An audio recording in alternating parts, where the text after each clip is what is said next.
Junta d'Infermeria del Sociosanitari de la República, del Parc Hospitalari Martí Gerià, i volem comunicar-vos que durant aquesta situació de Covid no podem oblidar totes les familiars i tots els usuaris que han conviscut i han estat amb nosaltres. I que durant aquest temps ens hem hagut de reinventar per poder haver-hi una comunicació entre ells. Oi que sí, Eva? Una part molt important és per evitar les situacions d'aïllament amb les famílies, és que hem habilitat diferents mitjans de comunicació, sí, per reduir tot aquest impacte derivat de l'aïllament i de la distància, tant física com emocional, dels pacients amb les seves famílies.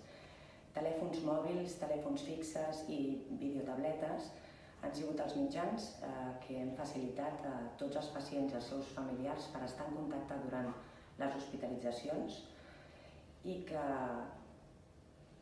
en tenim bona experiència.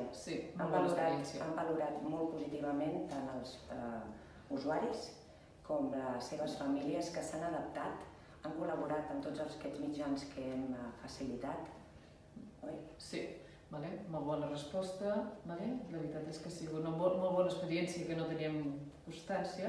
I perquè us feu una idea de la magnitud de tot aquest treball que hem fet en col·laboració amb els pacients i amb les famílies, tenim comptabilitzats més de 2.500 trucades o videotrucades durant aquests 3 mesos de pandèmia. Per això, d'aquesta raó, nosaltres l'únic que volem, tant l'Eva, que és la treballadora social d'aquí del Sociosanitari de la República, com jo, és donar les gràcies sobretot a tots els usuaris que durant aquest temps han estat ingressats amb nosaltres i sobretot a les seves famílies per tota la comprensió i l'adaptació a aquesta nova situació.